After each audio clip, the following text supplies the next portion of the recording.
তন্দুরির জন্য আমি প্রথমে চিকেনগুলো কেটে সুন্দর করে সাইজ করে নিয়েছি। দিতে আমি ইয়োগার্ট, আদা, রসুন, মশলা সব কিছু একসাথে এখন মিক্সড করে নেব।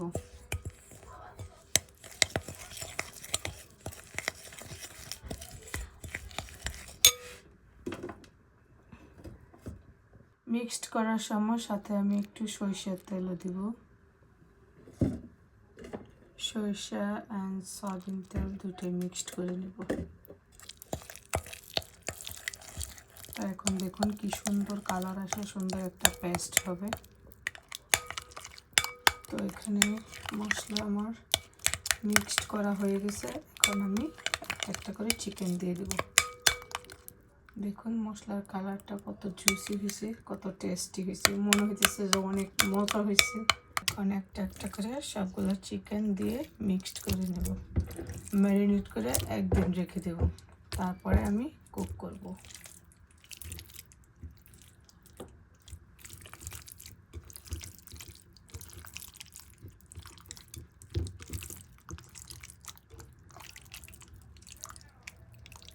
এই যে দেখুন কত সুন্দর কালার হয়েছে।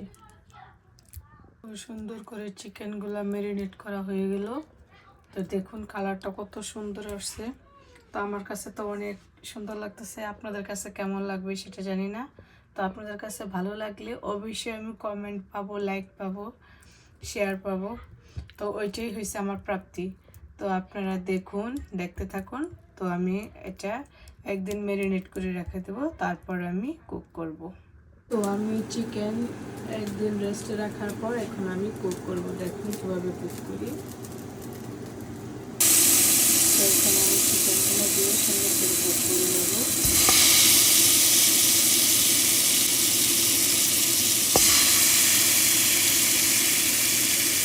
তারপরে আমি গ্রিলের ফ্রাইপ্যানে আমি গ্রিল করে নেব।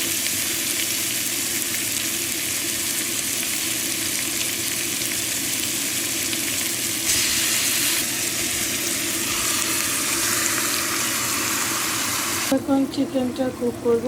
কুক করা কমপ্লিট হলে আপনাদেরকে আবার দেখাবো। দেখুন এখানে আমার চিকেনটা কুক করা হচ্ছে, একটু সাথে থাকুন। চিকেনের গ্রেভিটা ড্রাই হয়ে গেছে। এখন আমি এই চিকেনগুলো বসিয়ে দেবো।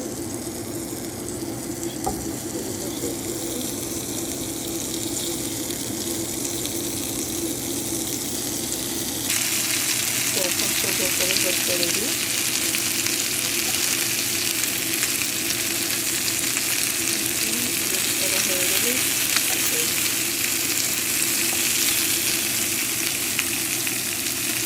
কমপ্লিট হয়ে গেছে।